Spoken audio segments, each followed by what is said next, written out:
Bonjour à tous, voici le message pour aujourd'hui. Soyez bienvenus ceux qui nous suivent.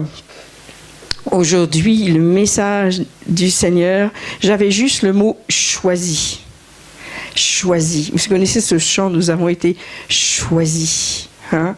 Et j'aime beaucoup, beaucoup ça, de sentir que Dieu m'a choisi. Et je me suis aperçue d'ailleurs qu'il y avait beaucoup d'enseignements sur Enseigne-moi, sur le fait de choisir. Et c'est des questions qui reviennent souvent dans « Pasteur, j'ai une question. Qu'est-ce que je dois choisir ? Quel époux je dois choisir ? Quel métier je dois choisir ? Quelle étude je dois choisir ? Quelle relation je dois choisir ? Quel ami je dois choisir ? Ou pas choisir d'ailleurs.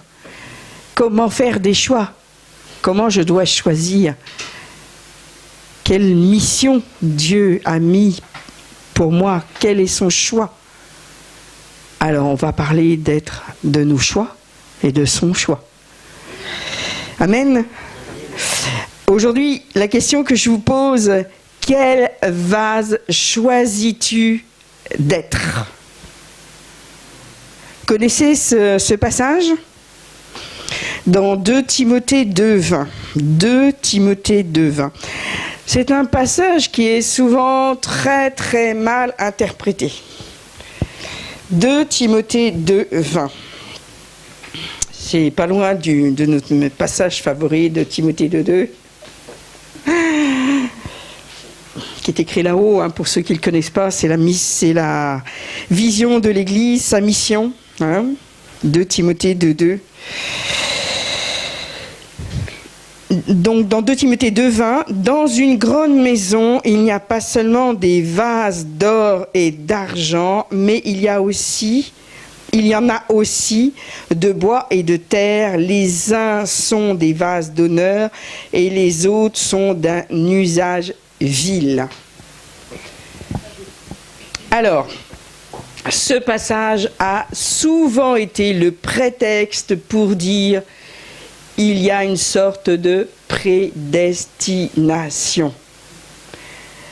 Moi, vous voyez, je suis derrière le pupitre, j'étais prédestiné à parler devant vous. Il y en a qui sont prédestinés pour l'enfer. Il y en a qui sont prédestinés pour la maladie, pour les malédictions. J'entends pas... Non ? Alors, on va voir au travers de l'Écriture. Mais certains croient que Dieu a choisi de toute éternité. Il y a une doctrine là-dessus. Hein. Ceux qui seront sauvés, ceux qui ne seront pas sauvés. Ben, moi, je vous dis, à ce moment-là, je ne fais plus rien du tout. Hein. Dieu choisit ceux qui auront de l'onction, qui feront de grands miracles. Et puis les autres, bah, tant pis pour eux. Hein. Vous avez compris que cette doctrine de la prédestination, c'est une doctrine diabolique. Il veut enfermer les gens. Et si bien que les gens, ils n'osent plus rien faire. Oh, moi, je ne suis pas un vase d'usage noble. Je suis un vase d'usage vil. Dieu le dit dans sa parole. Je peux m'appuyer là-dessus, n'est-ce pas? On peut faire dire n'importe quoi aux Écritures. Je suis affolée de voir les questions qu'il peut y avoir à propos de la parole de Dieu. Je suis affolée, je suis consternée. Il y a des fois, je me dis, mais qu'est-ce que je peux répondre à ces gens qui se posent de telles questions, tellement elles montrent vraiment le malin, Satan. Comment, dans la maison de Dieu, il pourrait y avoir, Dieu dirait, bon, bah, toi, t'es d'or, de pierres précieuses, d'argent et tout, et puis toi, tu seras de terre, de bois et tout, t'es le petit, là. Hein, oui. D'usage vil. Vous vous rendez compte? Un vase d'usage vil, vilain, affreux, pas beau, dégoûtant. Est-ce qu'il y en a parmi vous qui croient ça? Oh, à un certain moment de notre vie chrétienne, on l'a cru. Hein. Oh, moi je suis pas beau, vilain petit canard, Calimero. Qui l'a pas cru? J'écoute même des grands prédicateurs et tout qui le disent.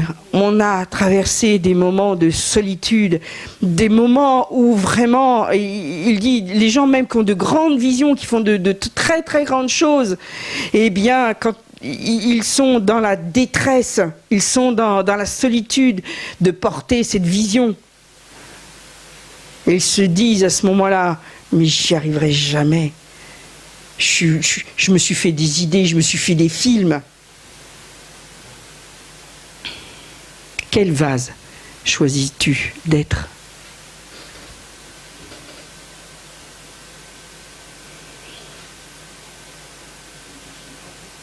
Dans le royaume de Dieu, il y a des vases différents. C'est ce que dit la parole. Il y a des vases, mais comprenez bien ce verset. Il y a des vases que Dieu peut utiliser et d'autres qui ne veulent pas être utilisés. Voilà toute la différence.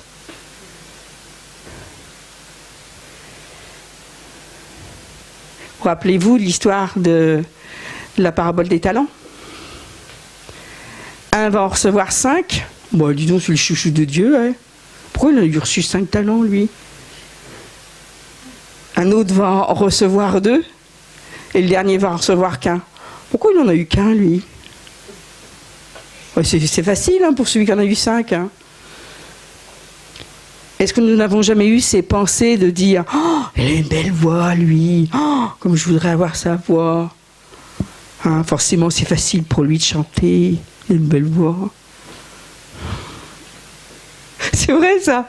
Combien de fois on a entendu ça? Oh ben c'est facile pour elle d'avoir un mari et tout. Voilà, t'as vu comment elle est, hein? C'est facile. C'est facile, lui, pour lui de réussir et tout. Bah, il a des facilités intellectuelles et tout. C'est facile. C'est facile, il est grand, il est petit,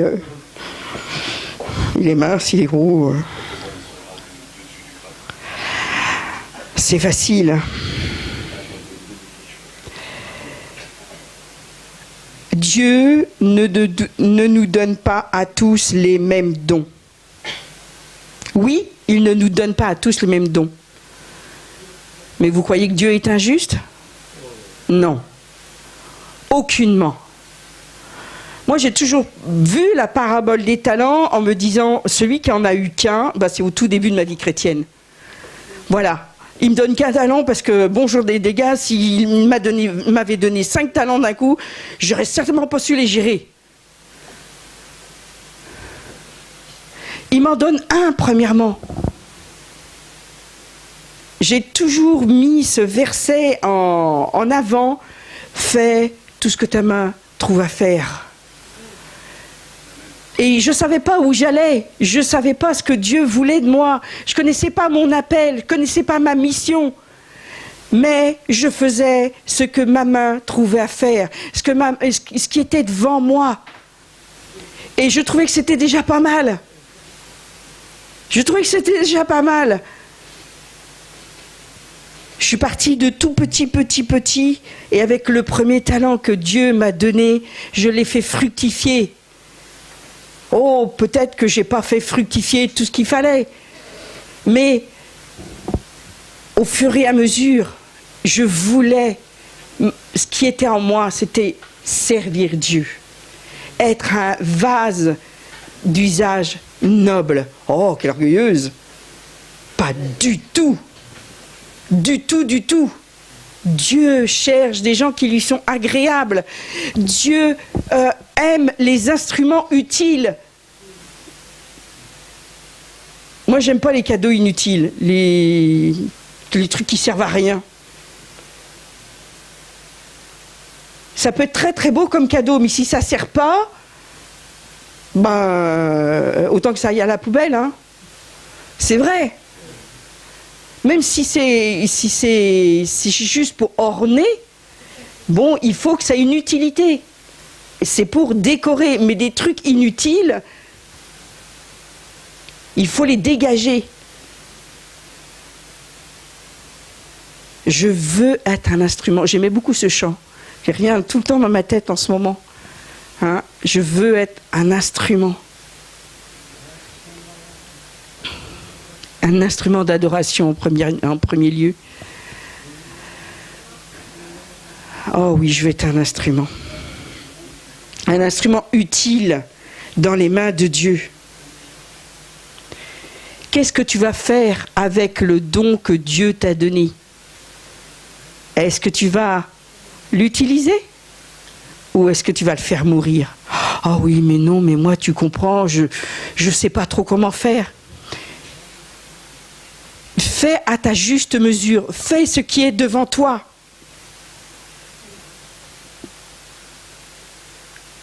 Si Dieu t'a donné des enfants, tu dois t'en occuper.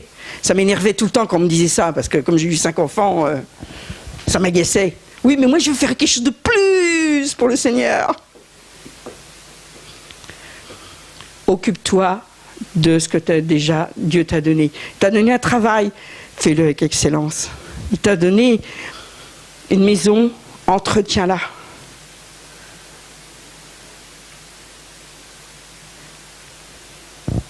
Dieu t'a donné des dons. Et si tu fais fructifier le don qu'il t'a donné, il t'en donnera un autre. Et quand on aura 2, tu seras dans l'autre cas. Tu vas fructifier les 2 dons, il t'en donnera 2 autres et tu en auras 4. Et ainsi de suite. Dieu te donnera de plus en plus de dons. Crois-moi, si tu fais fructifier les premiers qu'il te donne. Si tu ne les méprises pas, en plus, les mépriser. Il y en a beaucoup qui méprisent ce qu'on appellerait des petits dons. Ne méprise pas les dons que Dieu t'a donnés.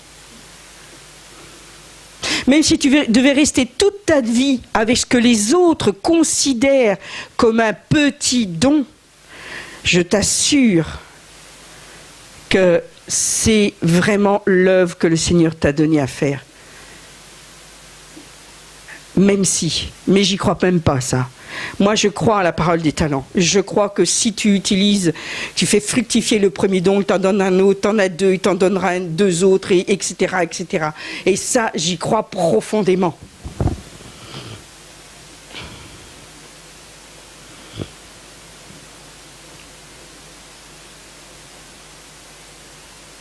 Il y a beaucoup de gens qui ne portent pas de fruits. On va prendre Luc 13, versets 6 à 9.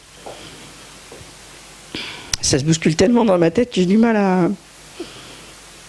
Allez, Luc 13, versets 6 à 9. Vous connaissez cette parabole du figuier? Un homme avait un figuier planté dans sa vigne. Il vint pour y chercher du fruit. Il n'en trouva pas. Alors il dit au vigneron, voilà 3 ans que je viens chercher du fruit à ce figuier et je n'en trouve point. Coupe-le. Pourquoi occupe-t-il la terre inutilement? Le vigneron lui répondit, Seigneur, laisse-le encore cette année, je creuserai tout autour, j'y mettrai du fumier, peut-être à l'avenir donnera-t-il du fruit, sinon tu le couperas. Oui, bien sûr, cette parabole s'adresse aux non-croyants. Mais nous aussi, combien de fois j'ai vu tous ces chrétiens qui ne portent pas de fruits? Combien de fois? Nous avons besoin de nous reposer la question. Nous sommes dans les temps où nous devons nous examiner. Nous sommes dans les temps où nous devons plier le genou devant le Seigneur. Nous sommes dans ces temps où nous devons nous purifier, nous sanctifier, afin d'être justifiés devant Dieu et les hommes. Nous sommes dans ces temps merveilleux où nous allons voir le retour du Seigneur. Nous sommes cette génération. Nous n'avons plus le droit de rester là, assis sur nos chaises, et de dire on verra bien ce qui se passera. Avez-vous depuis 3 ans porté du fruit? C'est des bonnes questions à se poser. Et on ne se les pose pas simplement le 1er janvier ou la première semaine de janvier. Et on met de bonnes résolutions en place. Elles sont où vos résolutions du mois de janvier? Chaque jour, nous devons nous poser des questions sur où nous allons, qui nous sommes, qu'est-ce que nous faisons, évidemment pour le royaume de Dieu, comment sommes-nous utiles? Je vous encourage à répondre au défi qu'a lancé au mois de février Jérémy Saudril sur l'évangélisation. Qu'est-ce que je fais? Est-ce que j'ai parlé? Est-ce que j'ai parlé de Dieu à quelqu'un ces derniers temps? Est-ce que j'ai amené une personne au Seigneur? Est-ce que j'ai prié pour quelqu'un et il a été guéri? Est-ce que j'ai témoigné de Dieu? Voilà 3 ans que je viens chercher du fruit. Tous les ans, Dieu vient chercher du fruit et te dit, alors? Ouf, vous ne l'entendez peut-être pas. Moi, ces derniers temps, c'est beaucoup de « alors » qui m'a posé le Seigneur. C'est des temps où vraiment... c'est comme si je voulais pas décoller et que le Seigneur, il voulait vraiment que je décolle. Mais il y a des moments où on a la trouille. Faut appeler un chat un chat. Est-ce que vous avez peur de décoller? Mais c'est vrai que si là, tout de suite, on se disait ouais, il faut que je fasse telle chose et tout, que vous vous sentez pas capable, vous vous sentez pas du tout prêt, vous vous sentez pas du tout et que le Seigneur vous donne un super coup de allez, comme cet ange dans la prison, allez, réveille-toi, toi qui dors, relève-toi d'entre les morts. Quel fruit portons-nous? Sommes-nous un vase utile au Seigneur? Qui est le vigneron dans cette parabole? C'est un père, c'est une mère. C'est celui qui va vraiment avoir le cœur pour les perdus. Et qui va se dire, non, non, non, celui-là, non, non, il ne faut pas qu'il soit inutile dans le royaume de Dieu. Non, non, non, je veux qu'il soit un vase d'usage noble. C'est pas réservé, cette mission n'est pas réservée aux pasteurs, aux enseignants, aux évangélistes, aux prophètes, aux apôtres. Non, cette fonction, c'est pour toute personne. Tout parent doit enseigner à ses enfants à suivre la parole de Dieu, à mettre tout ce qu'il faut, tous les engrais, les bons engrais autour de la personne afin qu'elle grandisse bien, qu'elle porte du fruit. N'est-il pas vrai ?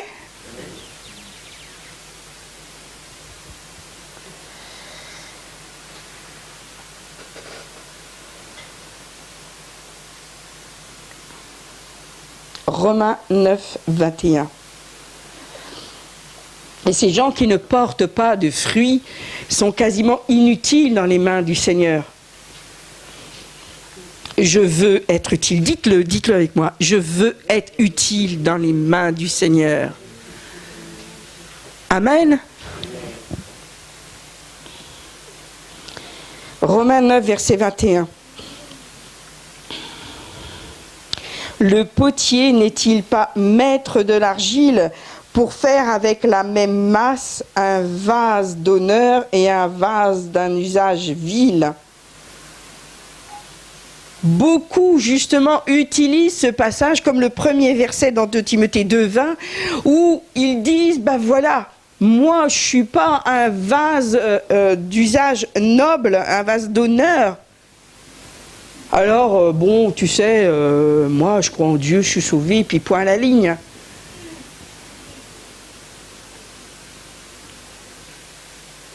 Et ils ferment leur cœur à Dieu, en pensant que le divin potier les a faits pour être d'un usage vil. C'est faux.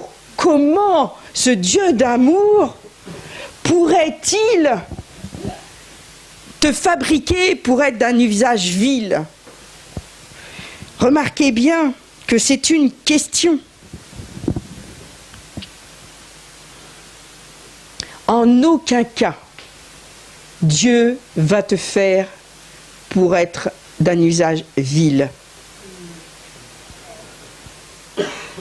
Ne pensez jamais à cela. On va voir justement dans le passage de Pharaon.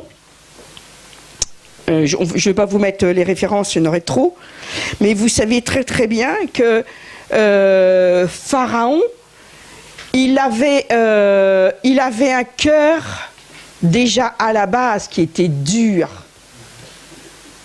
Et Dieu a parlé à Moïse pour qu'il aille voir Pharaon, qu'il lui fasse ses requêtes. Et à chaque fois, eh bien, on a l'impression que Pharaon va se repentir, en fin de compte. Il commence à avoir des pensées, et non, en fin de compte, non. Pourquoi? Parce que dans son cœur, il y avait de la noirceur. Il était dur. Et en fin de compte, à chaque fois que Moïse va venir dire, mais laisse-nous aller, laisse aller le peuple. Sinon, il va arriver ça, si tu n'obéis pas, si tu n'acceptes pas la requête de Dieu. Ce n'est pas la requête de Moïse, c'est la requête de Dieu. Dieu te fait des requêtes. Je suis sûre que ces derniers temps, tu as entendu les requêtes de Dieu. Il t'a demandé de faire ci ou ça. Et tu lui as répondu quoi? Tu as fait quoi?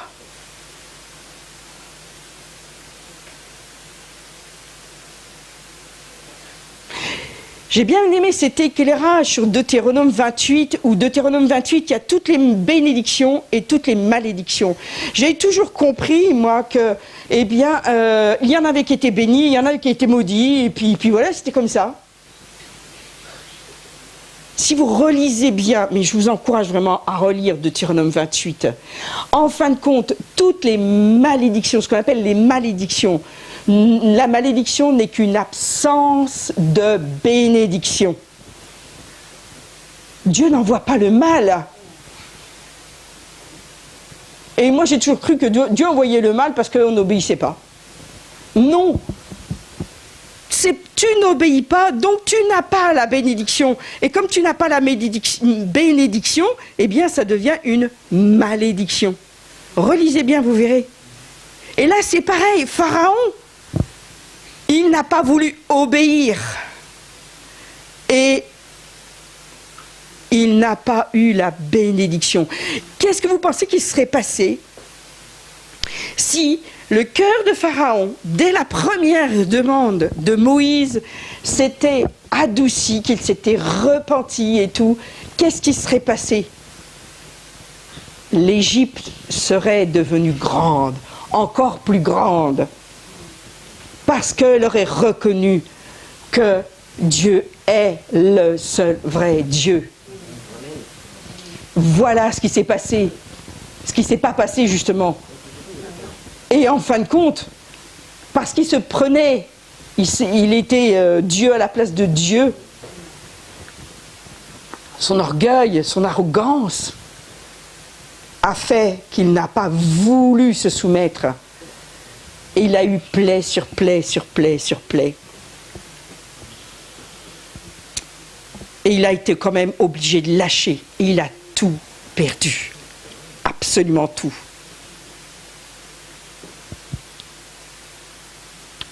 Jusqu'à son pays, la vie de son fils premier-né. Les Égyptiens sont morts par milliers. Tout a été dévasté dans le pays. N'attendons pas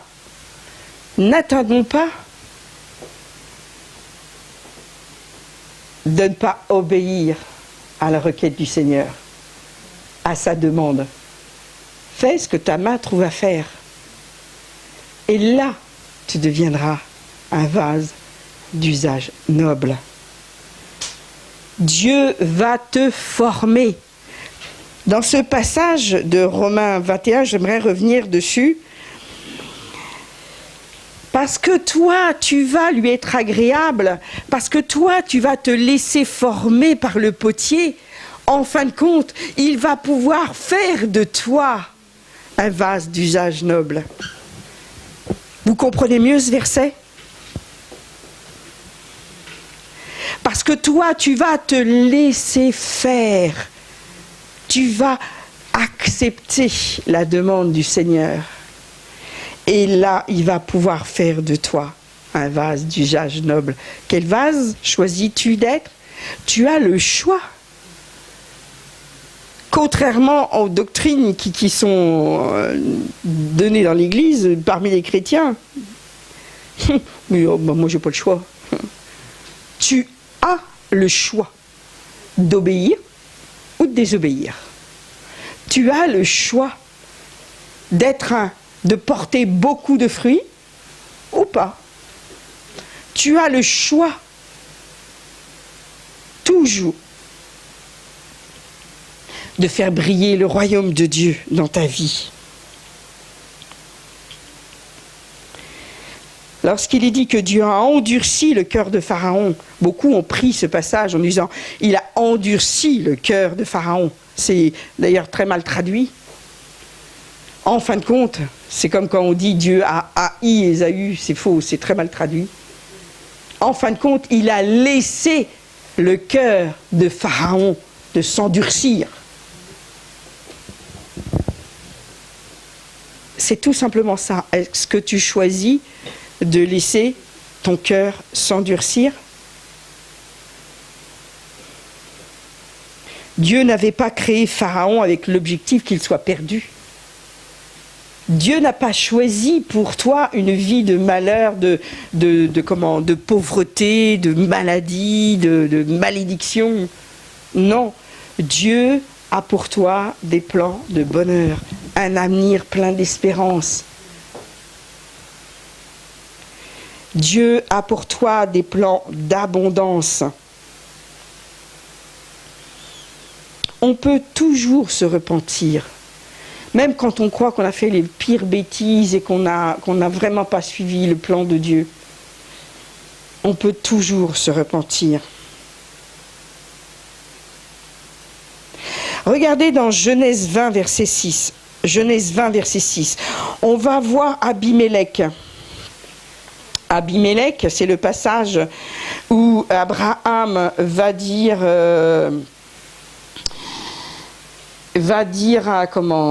de Sarah qu'elle est sa sœur, et donc pour pas être tuée, puisque Sarah était une femme d'une beauté extraordinaire, et donc ils vont être dans un pays, et le roi Abimelech voit Sarah, et bon, Abraham s'en doutait, et voilà, il dit moi cette femme-là, hop, je la veux. Je la veux. Et il va demander, il va dire, mais à qui appartient cette femme ? Et Abraham va dire, c'est ma sœur. Il n'a pas menti, c'était sa sœur. C'était sa demi-sœur, précisément. Oui, c'était sa demi-sœur. Il n'a pas menti. Hein. Beaucoup disent qu'Abraham a menti. Non, non, il n'a pas menti. Il a simplement oublié de dire que c'était sa femme aussi. Mais c'était sa sœur. Ils avaient le même père.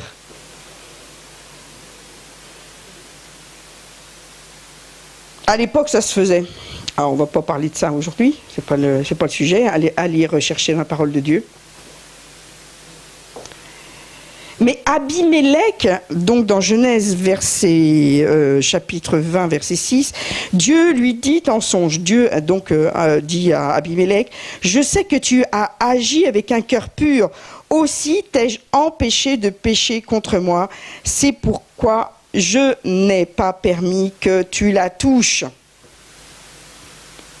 En fin de compte, dès qu'il va essayer de la mettre dans son lit, eh bien, en fin de compte, il va lui arriver plein de malheurs, plein de choses. Et pourquoi comment ça ne l'a pas touché directement? Il se dit, il y a un truc là. Il y a un truc là, quelque chose qui se passe. Parce que Abimélec avait un cœur pur. Donc dans sa vie, ce n'était que bénédiction.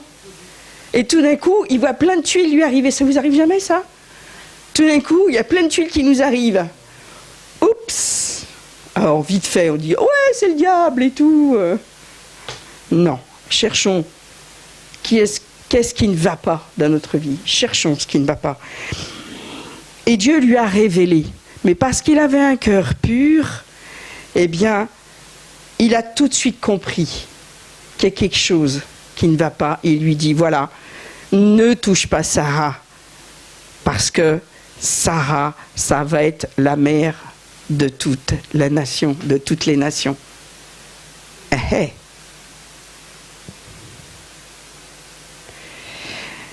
Quand on a un cœur pur, on va se laisser façonner par le divin potier.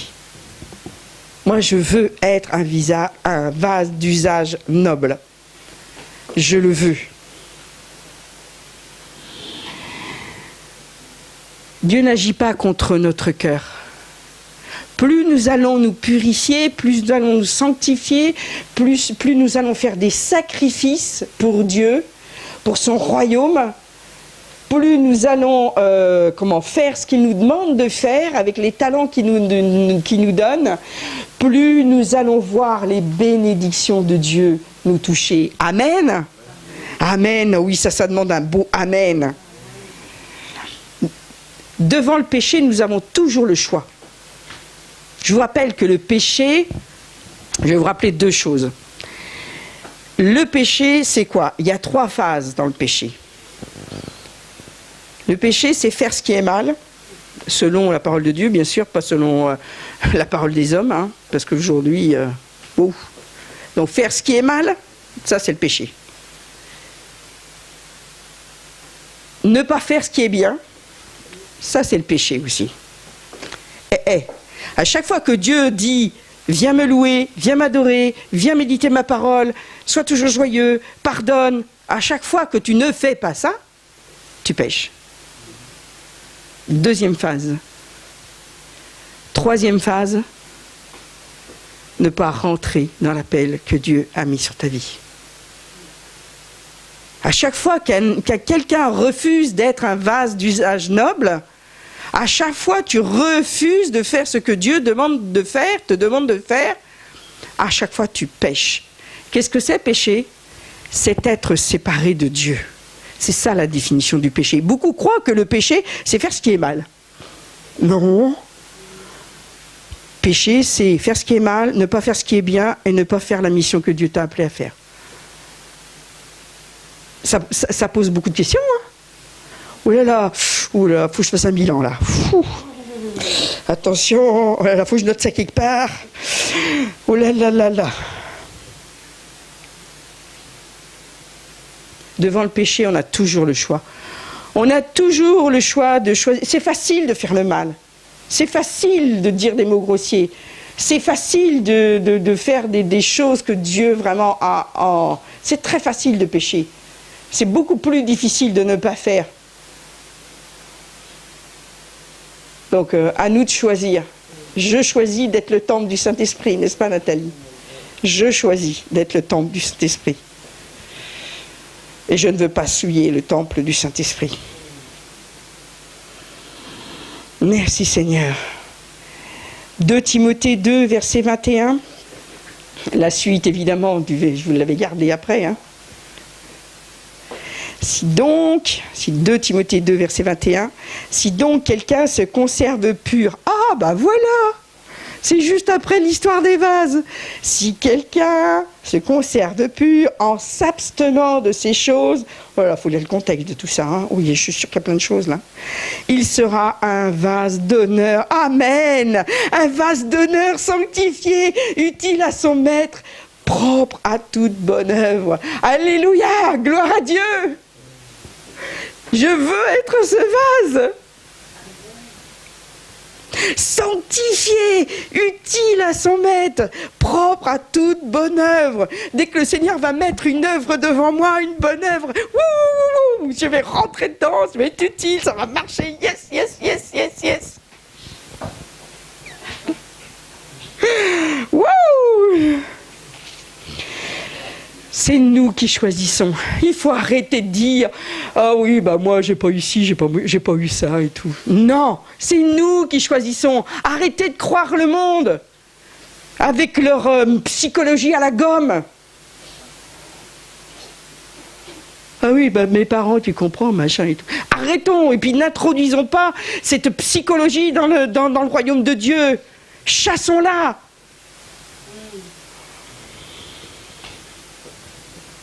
Faut que je m'arrête là parce que ça m'énerve.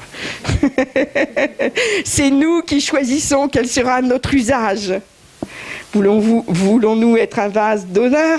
Waouh, moi je vais être un vase d'honneur pour le Seigneur parce que mes actes, mes paroles, mes actions, tout vont être pour l'honneur de Dieu, un bon témoignage. Waouh! Ça va être super! Dieu nous donne la liberté. Il nous donne le choix. Romains 9, verset 22. Romains 9, verset 22.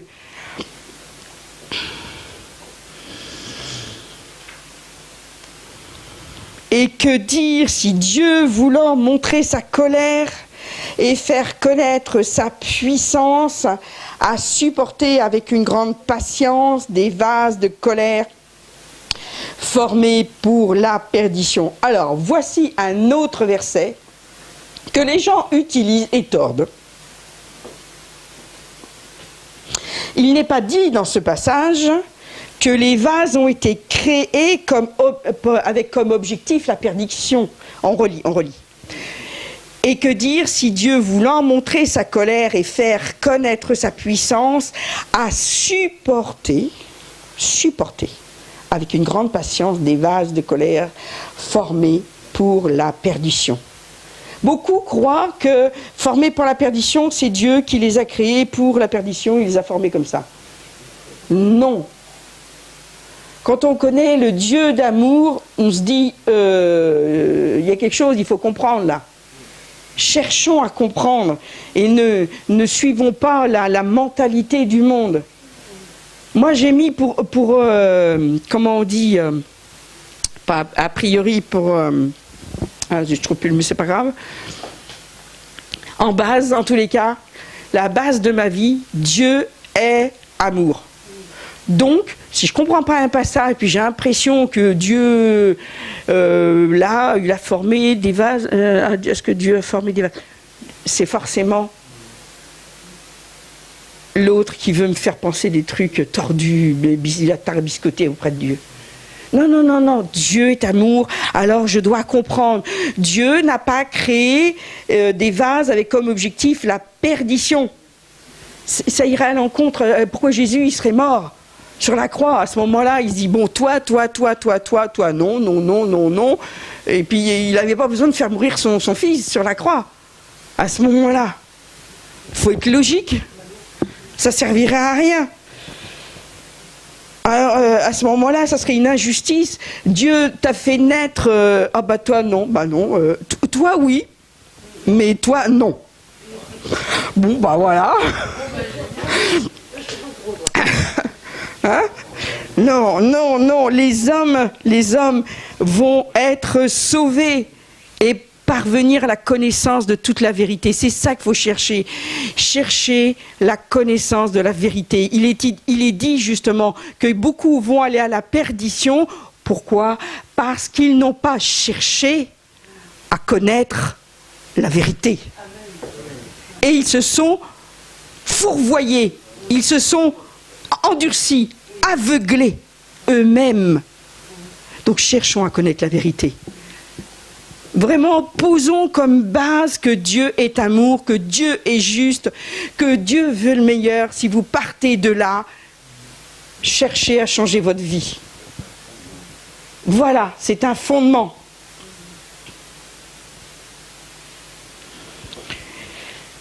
Sinon, à quoi ça servirait d'accepter Christ ou pas? Franchement, hein, j'accepte Christ, mais je vis une vie pourrie. Franchement. Non. Nous ne serons jamais récompensés. Si vous trouvez que vous n'avez pas de grands dons comme certains, hein, vous dites, bah oui, moi j'ai des petits dons.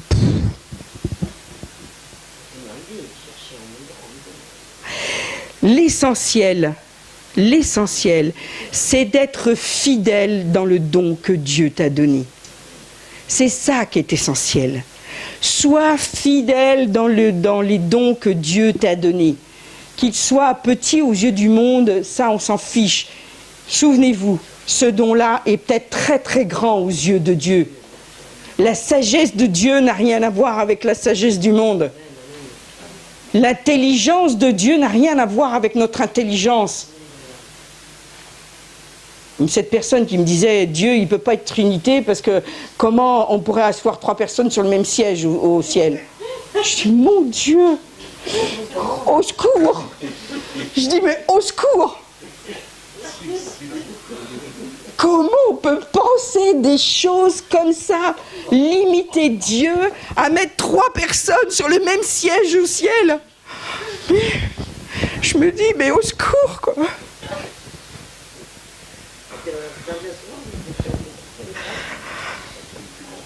C'est grave, mais rien que qu'en vous le disant, vous vous apercevez de l'absurdité du raisonnement. Mais on en fait beaucoup des comme ça, hein, des absurdités pareilles.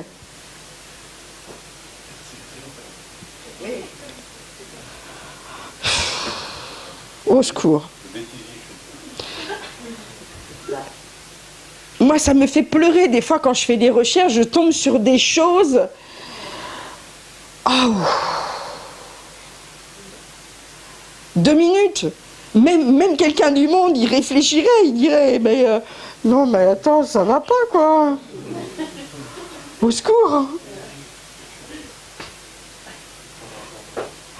Ah, Seigneur. Quel vase choisissez-vous d'être?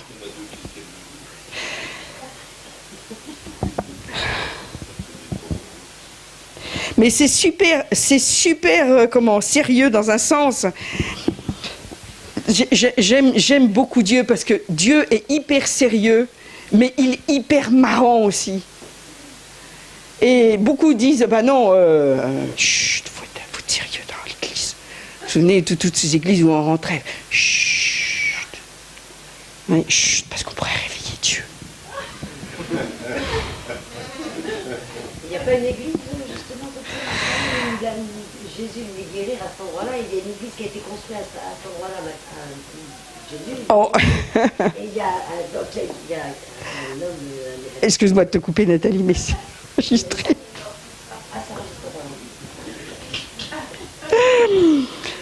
Nous ne serons récompensés, écoutez bien, nous ne serons pas récompensés en fonction de notre don, mais en fonction de la fidélité et de l'obéissance au Seigneur quant à l'utilisation de ce don.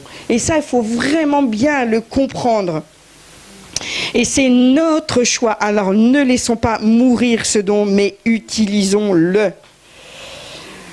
Et souvent, les gens, ils trouvent des tas d'excuses pour ne pas faire ce que Dieu leur demande de faire. Et c'est dommage, quoi, parce que vous savez, cette parabole, justement, où il y a plein d'excuses. Ah ben non, moi, il faut que je fasse... arrêtons de donner des excuses. Et relisons bien ce verset dans Éphésiens 2, 10.